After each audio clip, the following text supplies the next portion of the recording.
Bonsoir, bonsoir, bonjour, c'est Congo News 24. Bande Konanga, comme toujours avant de commencer notre émission, nous disons merci à Dieu.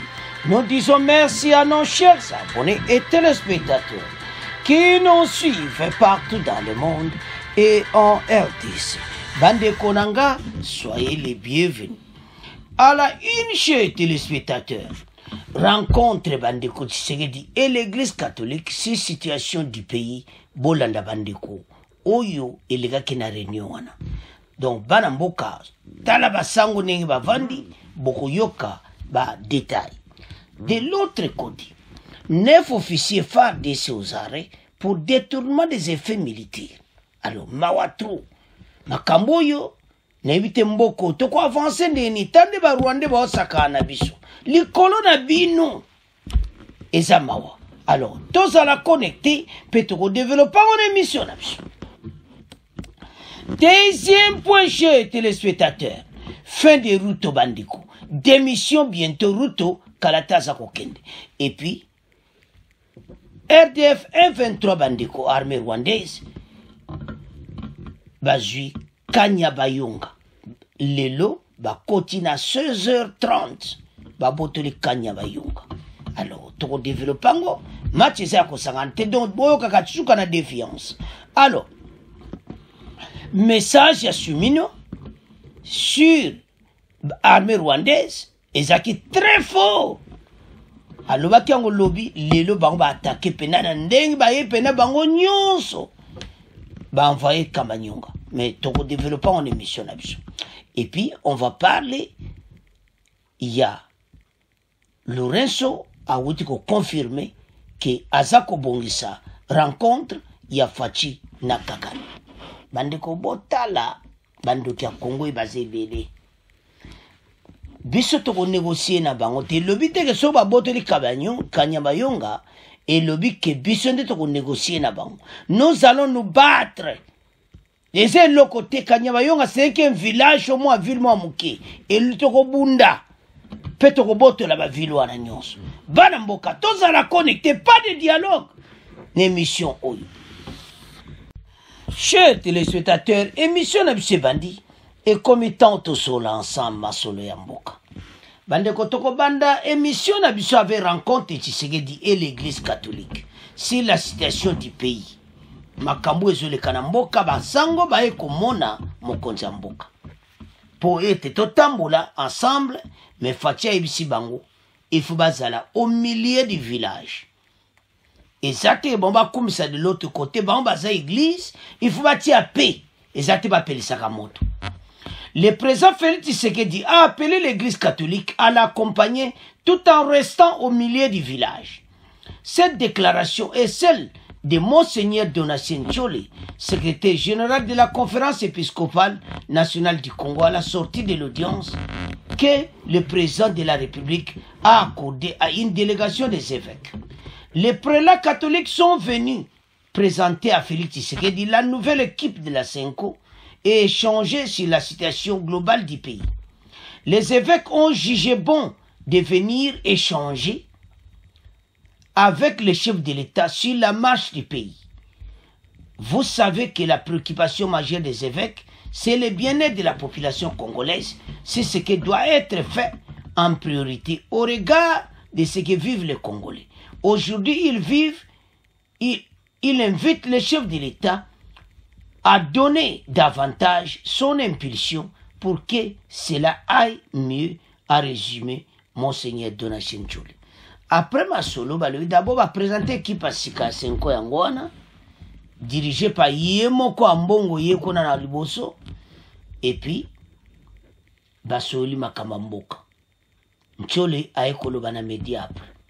Et dans sa réponse, rapport du secrétaire général de la Senko, il a démontré qu'il est conscient, il connaît son pays et ses problèmes. Il a reconnu l'objectivité de ce que les évêques lui ont dit. Il a promis son engagement et demande à l'Église de continuer à l'accompagner en étant comme il a toujours souhaité au milieu du village.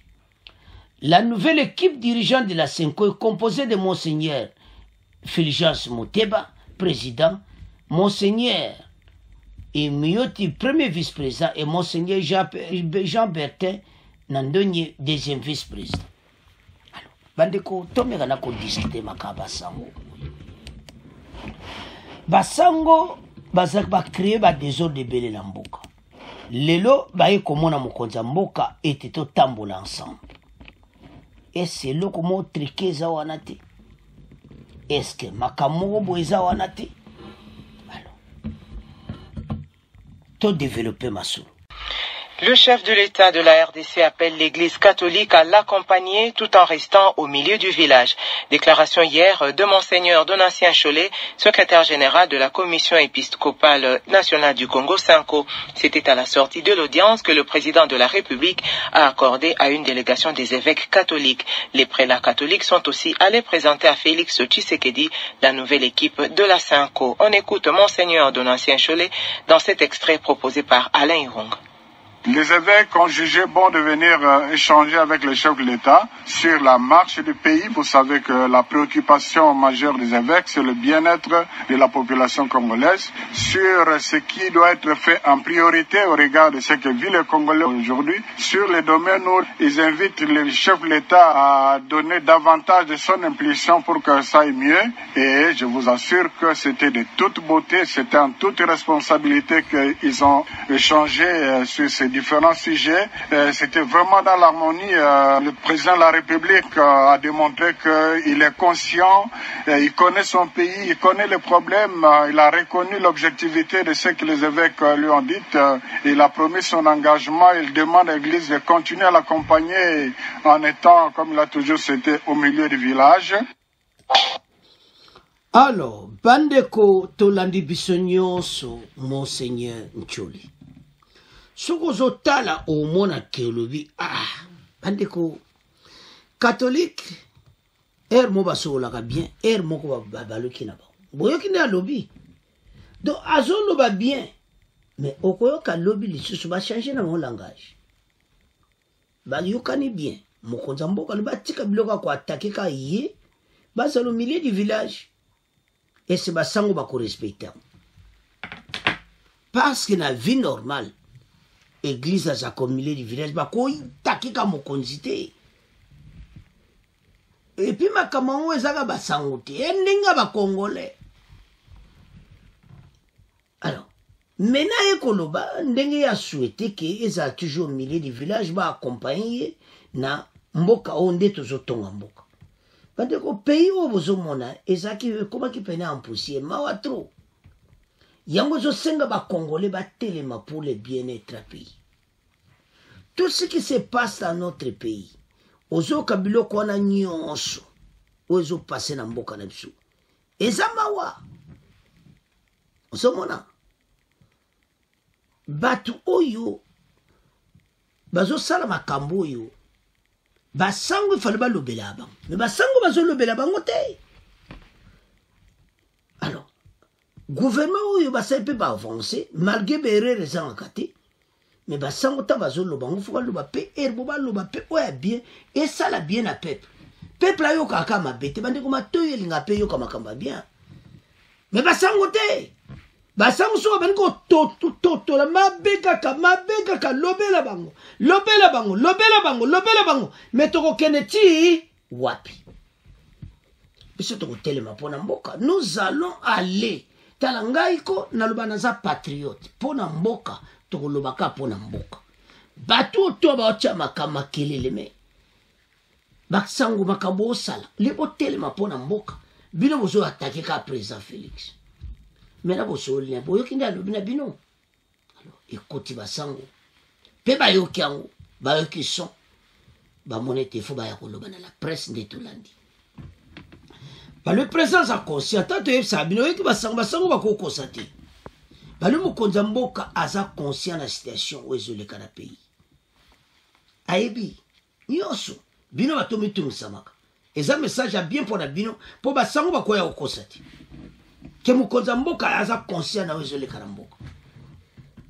Bazonu kandeni bako résoudre des situations. Pour problème ezo boma biso ezakaka, bakamba est wana ekangi makambo ebele.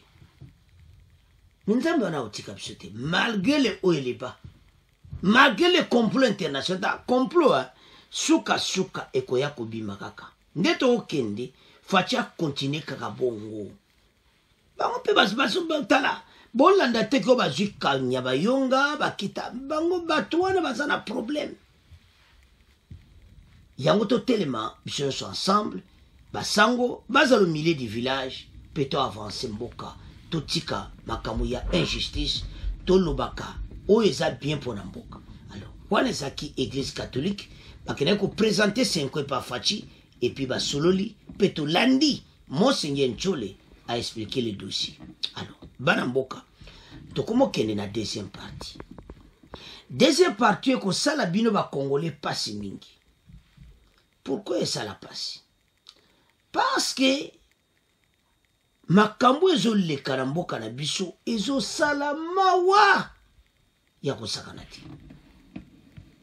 Pays oyo tokovivre boye ti il faut batu bandeko batelema parce que botala nano na Ituri 9 officiers ya FARDC nde bozomona wana bazo trahir bazo teka ba arme et pas ba groupe armé bango 9 bango wana batelemi. Ces gens il faut pena ba beta bango prison moulai somona eso ça la propriété pays otokotamu sango comment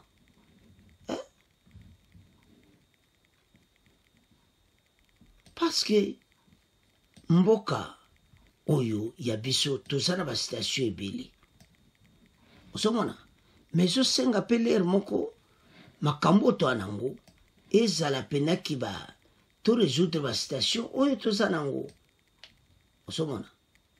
Alors l'auditorat supérieur près de la cour militaire vient d'ouvrir une information judiciaire. Nde bomona bangwana ba détournement des effets militaires contre 9 officiers de FARDC. Parmi ces officiers se trouve le directeur administratif de la 32e région militaire, Kakabata administration Bazangagati, les chargés de la logistique au secteur opérationnel de FARDC et son adjoint du régiment. La justice militaire les poursuit pour tentative de détournement des effets militaires et faux en écriture. Indique une note d'information de l'auditorat supérieur près de la cour militaire de l'Ituri adressée au gouverneur. D'autres sources judiciaires précisent que ces officiers FARDC sont accusés de détournement, vendent des uniformes de l'armée aux éléments du groupe armé Zaïre. Certains parmi les officiers accusés sont déjà en garde à vue à Bunia. Ajoute les mêmes sources, d'après le porte-parole de l'armée en Ituri, le lieutenant Gilles Ngongo, cette action en justice contre ces officiers s'inscrit dans le cadre de la lutte contre les antivaleurs, donc les assommes. Antivaleurs aussi là, botala bango.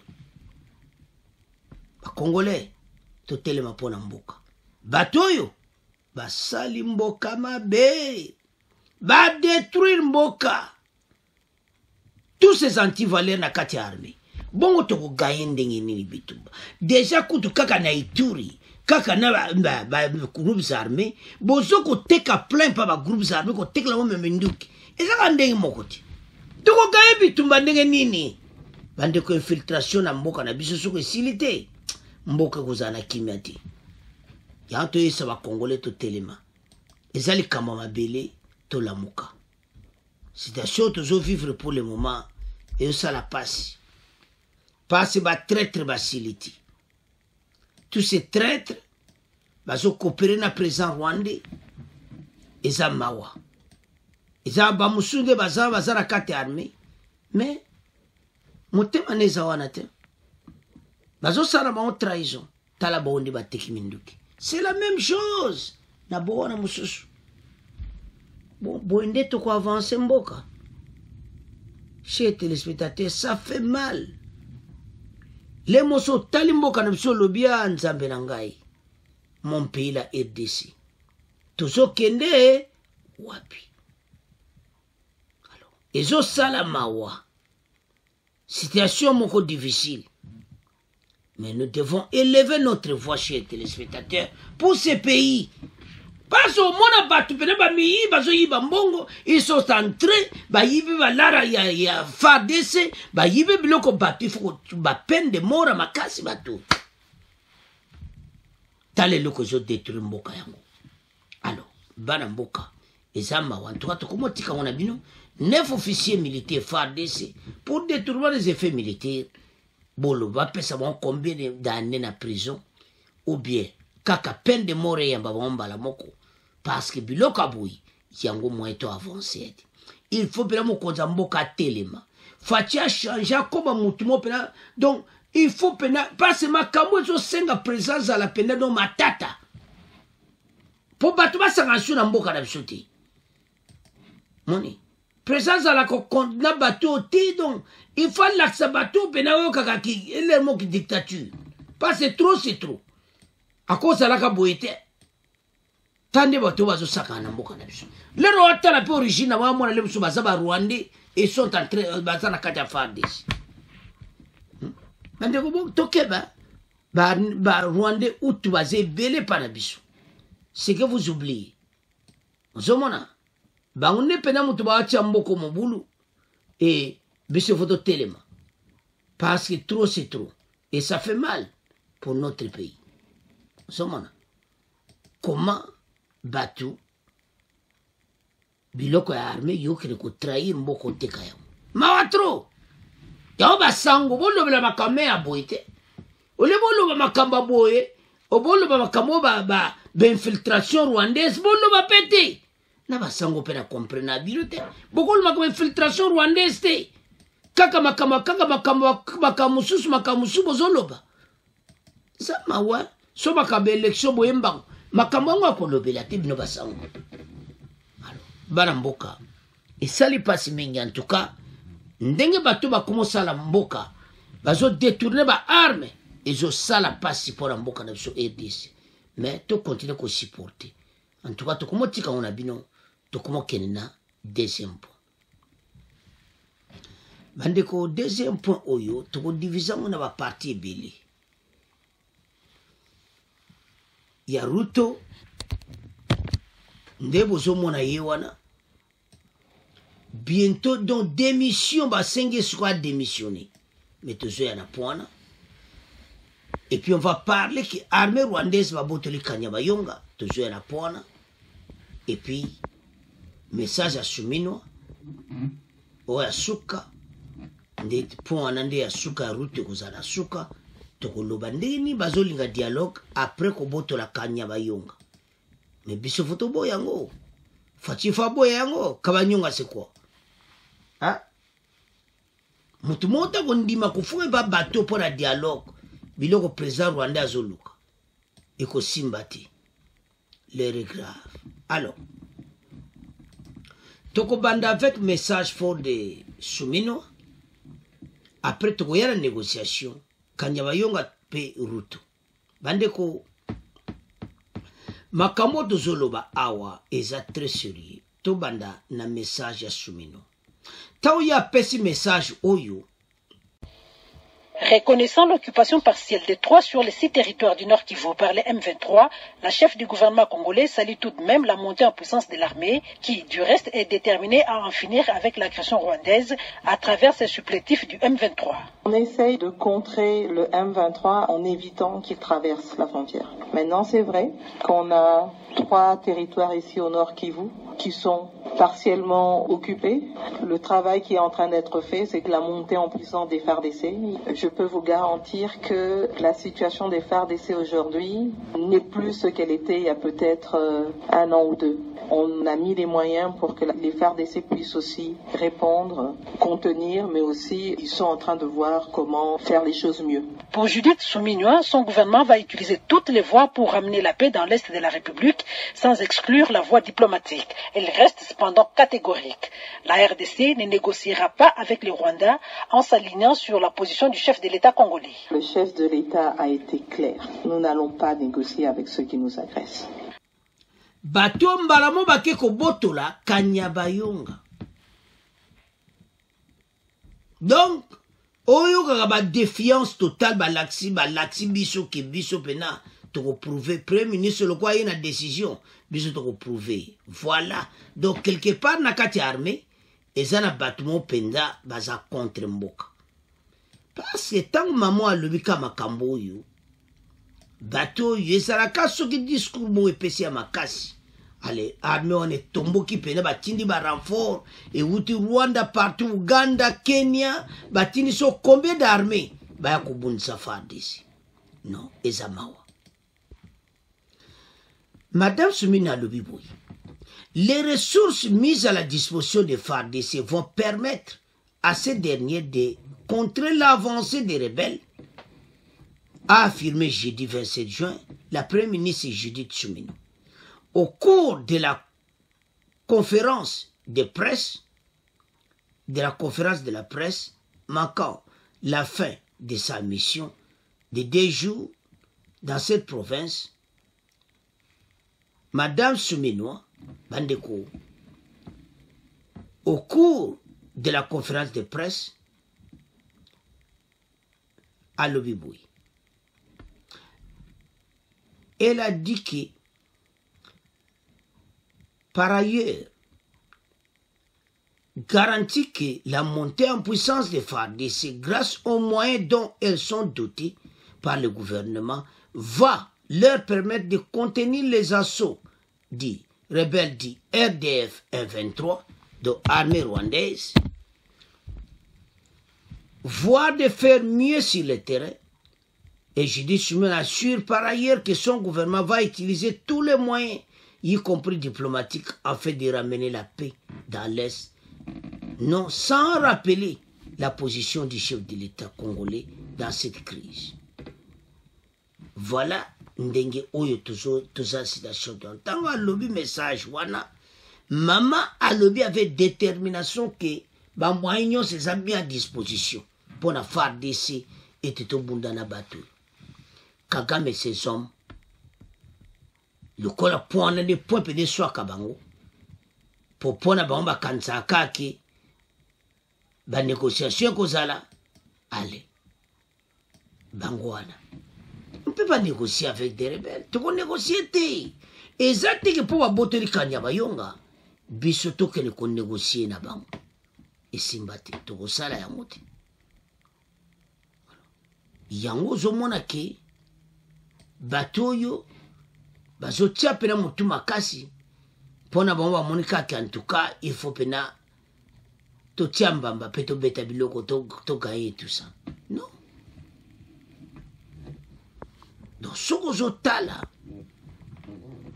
makambo de zo sala pasi. Yango to iba ki parce que avant ba koma me Kanyabayonga, ba botoli Miriki et Kimaka entre les mains et comme entre les mains yabango. Et ba village wana yango bitumbo ezalaki na mikolo elekaki au lobby bitumbezaki à makasi place wana. Alors maintenant sozo tala dossier yo mona clairement que trahison eza ya kosakana ngote baramboka za pasi. Alors la commune rurale de Kanyabayonga située à une centaine de kilomètres de Lubero centre est passée sous le contrôle des rebelles du M23 ce vendredi 28 juin. Vers 16h30 local. Déjà jeudi, les localités de Miriki et Kimaka étaient passées aux mains des rebelles soutenus par le Rwanda. Selon des sources de la société civile, les violents combats ont opposé toute la journée de vendredi les FARDC M23 aux alentours de la cité de Kanyabayonga, qui est finalement tombée en fin d'après-midi. Tantôt talaboué. Vous avez dit que trahison est ça. Batoyo, wana boy kaka bare très stratégique. Banamboka tolo banano, kabare très stratégique. Tala ndenge baza ko trahir mboka. tala ndenge motema mabeza kokota na bato balingi mboka oyo ya RDC. On te sabana mboka ke toujours vivre une situation difficile. Parce que d'abord la chute à localité oyo Yaoundé est un autre problème. Et ça mawa. Tout le monde développer après kotanga parce que ils ont ça la mawa. Madame, Messieurs, bonjour. Ce journal part du Nord Kivu. 2 localités dans le territoire de Lubero sont occupées depuis jeudi soir par les rebelles du M23. C'est après des violents combats qui ont opposé toute la journée les FARDC à cette rébellion soutenue par le Rwanda. Une situation qui a provoqué un déplacement massif de la population vers des villages jugés plus sécurisés. Le récit de André Kitenge. Les localités de Miriki et Kimaka, situées à une dizaine de kilomètres de la commune rurale de Kanyabayonga Centre, sont actuellement vidées de leurs habitants. Ces derniers ont fui leur milieu après l'occupation de ces 2 localités par les rebelles du M23 depuis jeudi soir, rapportent plusieurs sources de la société civile. Les mêmes sources indiquent que ces rebelles ont attaqué vers 3 heures du matin les positions des FARDC au niveau du pont Laïlaï. C'est après des combats à l'armée lourde que les M23 ont franchi ce pont en occupant le village de Miriki situé à 5 km de Kimaka Centre. Les rebelles auraient même tenu un meeting ce vendredi matin à Miriki. Une situation qui a provoqué un déplacement massif de la population de Miriki et Kimaka vers le village de Luofu, la commune rurale de Kirumba dans le territoire de Lubero et même vers Bouleusa, un village du territoire de Walikale. Selon l'administrateur du territoire de Lubero, les combats se poursuivent encore aux alentours de Miriki et Kimaka en cette fin de matinée. Il indique cependant que les rebelles du M23 ont largué plusieurs bombes ce matin qui sont tombées à Kanyabayonga et Kirumba. Un bilan provisoire fait état de 5 morts dont un enfant et des blessés. Alors, bandeko tanto otala makambo yo. Tolandi baboto na village à Miriki Kimaka eza 10 km ya Kanyabayonga centre. Et maintenant FARDC selon de Tolandi lelo journée mobima bitumbe zaki ya kosakanati. Alors, baye mena babotoli Kanyabayonga. Mena armée na biso bande koto kumisa bango.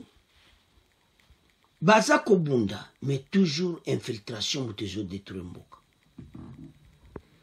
Parce que partout, place bazaka ka infiltration.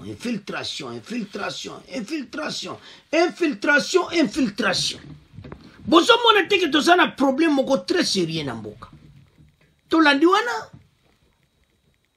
L'herbe ya kotala quelques jours après boyo kaka off. Oh, eza infiltration. Mais batte faut pas tia bomba peine de mort.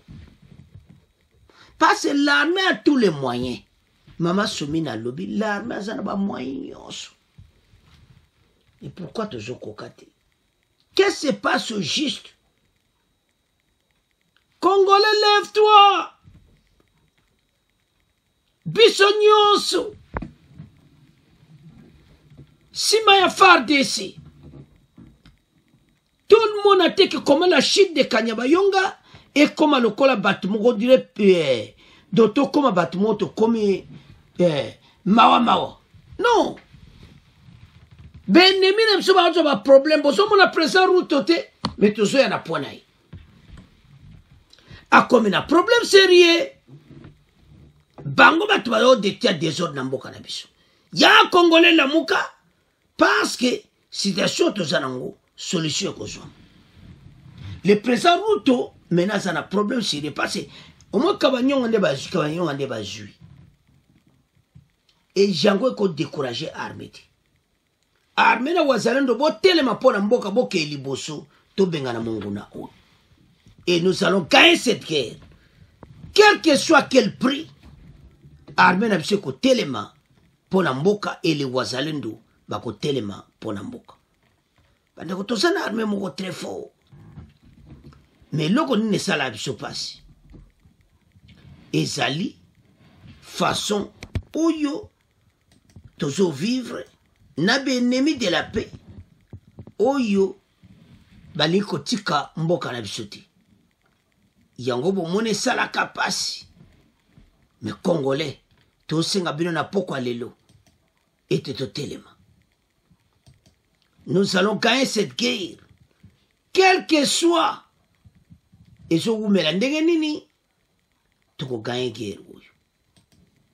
E bino nde botelema mpona mboka, parce que tous ces ennemis de la paix ti bakolemba bakoloba tomeki ezosimba te totiki na biso ti bakotika biso nde tozala nsima notre armée. Et puis nous allons gagner cette guerre oyo ebandi depuis lors, oyo bandoki ya Congo batelemeli biso. Alors biso tozala serein avec FARDC, parce que ebele ba décourager lelo koyoka te Kabanyonga eza na maboko ya banguna, mais le wazalendo babundi na FARDC basali oyo bakoya kosala ya tolo baketo décourager penati eloko zande problème tozana na kati armée eza ke trahison eza makasi, mais trahison wana toko ekomati na suka. Alors tant tomona siko makamba boye bomona teke benemi na biso oyo nyonso oyo ekoma na l'air mon pe bakolemba osomona. Et nous tokolakisa bango que quel que soit quel prix biso toza nsima ya armée na biso o nyonso bango bakoko osala tokotika jamais FARDC. So lelo bazwi Kanyabayonga bayeba ete FARDC wazalendo bakobunda jusqu'à dernière énergie. Andeko omona armée na biso nde ozomona bango wana bazali na nyonso, mais problème tozala ngo eza commandement na biso, trop de traîtres. Osomona tala wazalendo baza ko résister pona mboka bango balembi te, mais munguno atelemeli biso. Alors bana mboka tolandi biso nyonso ndenge nini babotolaki d'abord Miriki et Kimaka, après bakoti mbala moko na Kanyabayonga. Il était vers 16h30 que Kanyabayonga est finalement tombé en fin d'après-midi aux mains des RDF 123. Alors maintenant à venir côté à Lubero kozala ndenge nini, parce que maintenant bakoti Lubero. Tout cela je crois bien Fachi basalaki erreur liboso ya koyokela bato sur makambo bakora ba Luanda oyo na présent ngole to mona clair ti, mais tozoya na pona tokoyoka ye tozoya na pona. Alors Fachi aza koyoka ba mindele oyo tale pa tokomi, mais c'est les décourager congolais ti. Kanyabayonga ce n'est pas la fin. Bino nyonso botelema mutu moda lemba ba Rwanda nyonso baza dégage ba katinda bazwi Kanyabayonga mikolo ba otya makele na kati ya équité, mais biso tozala sera osomona parce que eza fin masolo te. Biso totelema mpona mboka et nous allons gagner. Alors bana mboka wana ezalaki la prise ndenge babotolaki Kanyabayonga, babotola d'abord Miriki Kimaka, tolandi biso nyonso nde babotola Kimiki Kimaka, totangi nde babotoli Kabayonga. C'est vendredi 28 juin vers 16h30 bakoti FARDC azane kaka wana aza mosika te tokolanse aso boyoka tokorécupere Kanyabayonga ngana za sûr armée na biso akorécupere yango. Et on va arrêter bon nyonso balobaki na ba armée ke retrait stratégique bakanga bango ma pekse makambo ba retrait stratégique bino bozongela ngo lisusu. Alors ezosala mawa pe pasi haute trahison eza na kati ya FARDC. So otala omona ke eza haute trahison babote biso Kanyabayonga, maintenant bakoti nzela Lubero mais yango ko décourager biso te et pas monsieur c'est le côté baebete la montée en puissance Maman Soni m'a continué ko bangate wa ba ben en défiance c'est-à-dire yo pesi message fort de souminois on a pesi message à ma casse bandeko la premier ministre mbala moko groupe à bateau tous ces bateaux tout bando ya Congo bake ko sangana so no Uganda so wapi ante tamutu na mokula zo zo déjà ya yetikali Uganda alors toke diet wana Kenya fin de route démission bientôt bandeko moto zo pela na kati ya Kenya eza somo bientôt la fin de route na zo ebate soka osuka wapi donc azawana mayele sili Congolais to telema pona mboka faire bateau et monani bako vivre yango pe bako mona makamu na bango alors bandeko liboso ezalaki makamba taxe bolanda bandeko ezalaki makamba taxe mena pena bakomo senga ke ya longwa démonstration moto laksa bino donc eza somo bazo senga ke président Ruto alongwa na pouvoir ndenga zawana yibi nepeke tangwe kokia somona ayebi kepena zokende le président Ruto asakani mingi na ba Congolais makambo ebele d'abord même akota na pouvoir alinga mboka na sote il nous a critiqué et maintenant basali l'équipement na Uganda pour baboto la SADC ba bénéficier ba ko to monde zongelo mabe o comme na problème sérieux alors Tolanda ou ezoleka na Kenya bon to avance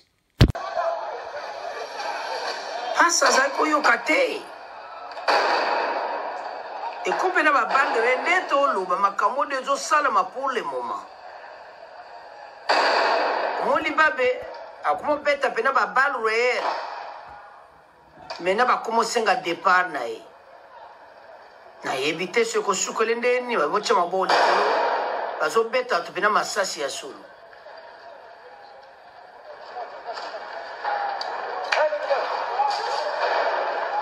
no Nairobi peno yo kaka eindi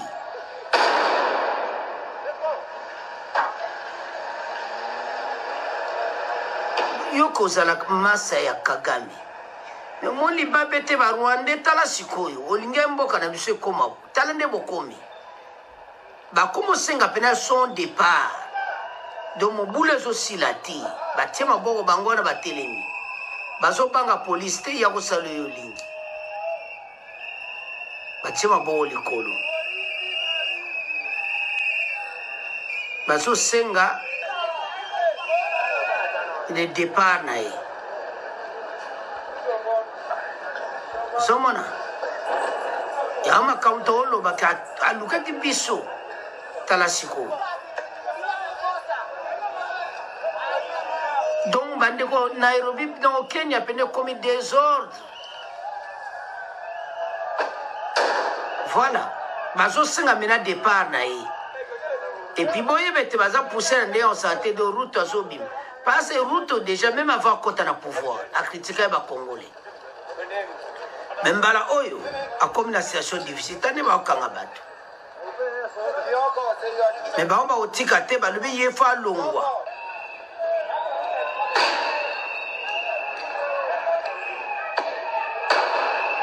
Donc Nairobi, Penoyo Kaka, et Indi Mote Pelika.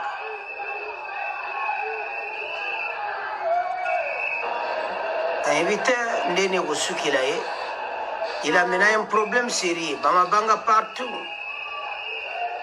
Bajeno bazo banga kutumi linga wanata. Na kata milinga balati ba masque ba onyos. Zomona. Otala. Zomona na jimi na mundu ki ajo. Donc situation comme pe mo bulu bande konanga. Donc nous devons comprendre que Ruto comme na suka balu bazo senga départ ya longwa. Alors bande ko to landi biso nyonso ande putulu e mati o balobaka suka suka parce que président Ruto en tout cas asali biso mabe mingi bana mboka oyo asali na mboka na biso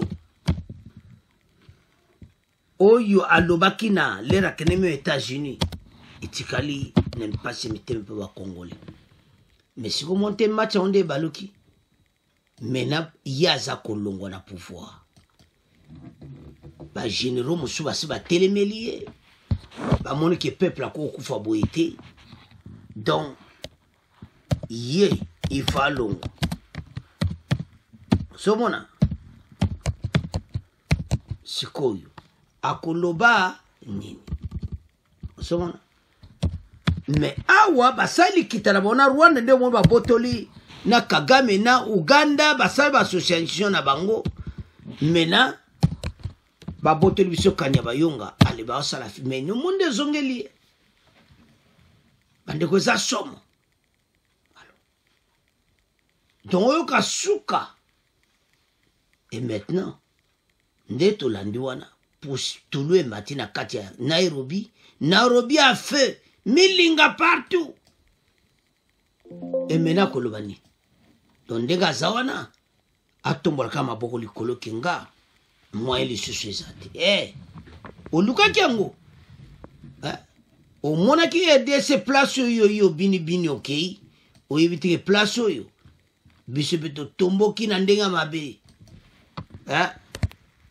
omoni tango so sala moninga mabe lobi akomi mal à l'aise parce que bazo longola ye et comme fin eza le soute que o ma ya ye ko senga bolisa wa taxa ba zui babite il faut kendeka ozomona ba moni un faux président donc oya zo comme c'est pas la président rwandais tala azamututé au moins pe sima makambwana ye baza sima makamwa pour Rutalo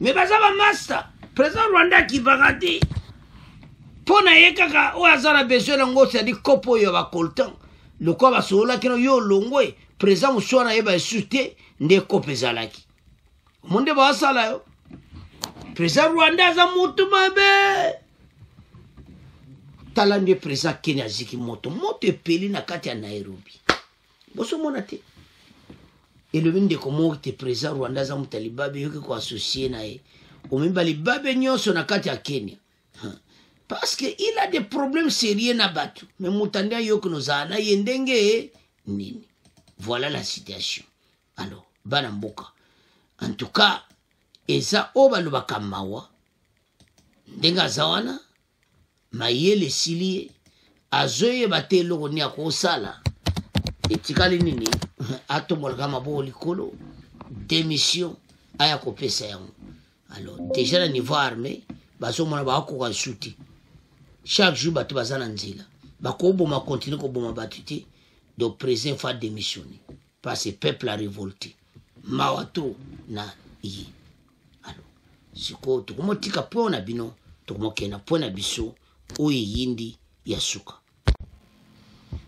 alors bandeko tokomi na pona biso ya suka point oyo Lorenzo envisage rencontre Fachi Kagame sono tala siko président Lorenzo na komona ye clarté donc bamakambo tu esalami sikoyo na wana ekodo yoka kotelemika mbala moko que voilà et comme temps donc bozo kansa namoni bato bazala ba complot makaba nyonga ebani kongindawa ba yeri suma kamuna bango kuyi mais le président rwandais a ko saboter yango lelo ndimi yango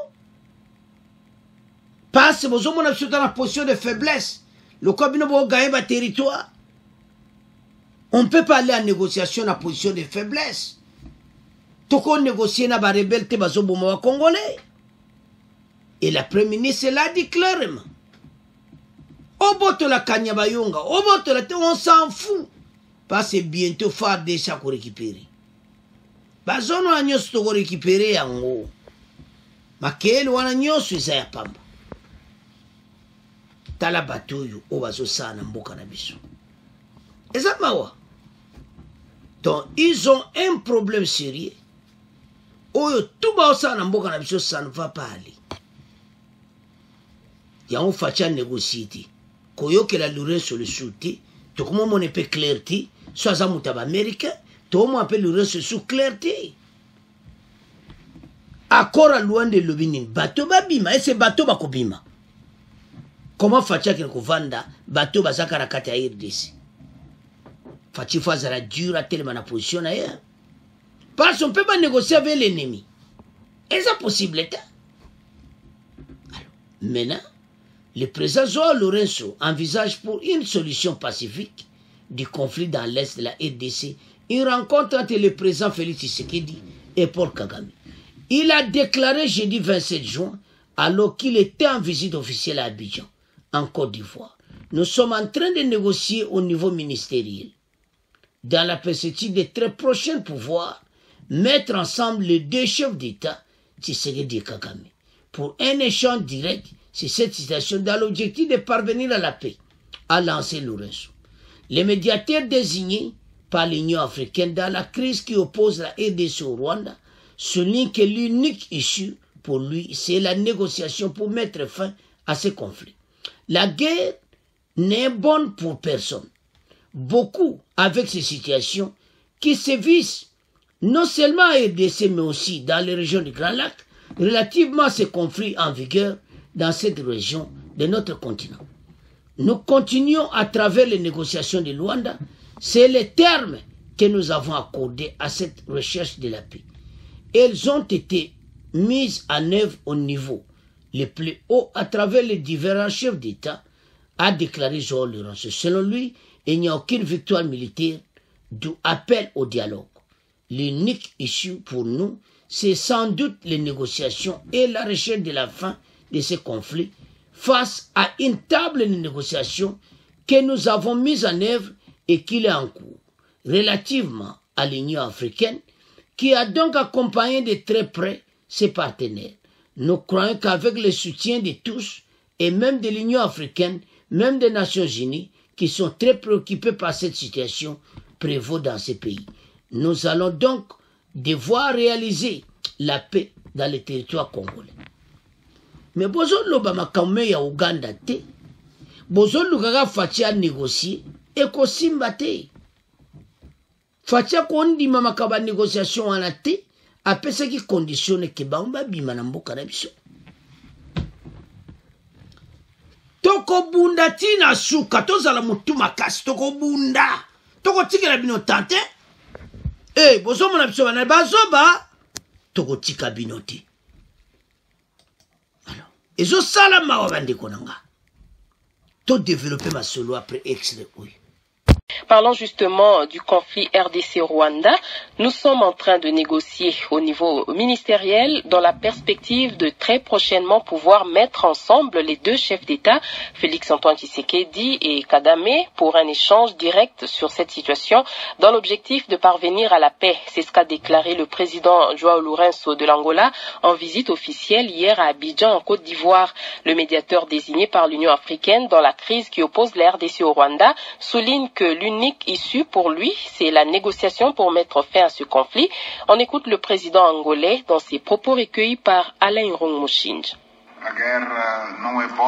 La guerre n'est bonne pour personne. Beaucoup avec ces situations qui sévissent non seulement pour la RDC, mais aussi pour la région des Grands Lacs, relativement à ces conflits en vigueur dans cette région de notre continent. Nous continuons à travers le Luanda, qui est le terme que nous avons accordé à cette recherche de la paix. Donc, elle a été mise en œuvre au niveau le plus haut à travers les différents chefs d'État. Il n'y a aucune victoire militaire. L'unique issue pour nous, c'est sans doute la négociation et la recherche de la fin de ce conflit face à une table de négociation que nous avons mise en œuvre et qui est en cours. Relativement à l'Union africaine qui a donc accompagné de très près ces partenaires, Nous croyons qu'avec le soutien de tous et même de l'Union africaine et même des Nations Unies qui est très préoccupée par cette situation en vigueur dans ce pays, nous avons donc pu réaliser donc la paix dans ce territoire congolais. Bandeko tolandi biso nyonso le président angolais Joao Lourenço. Tozo comprendre ete.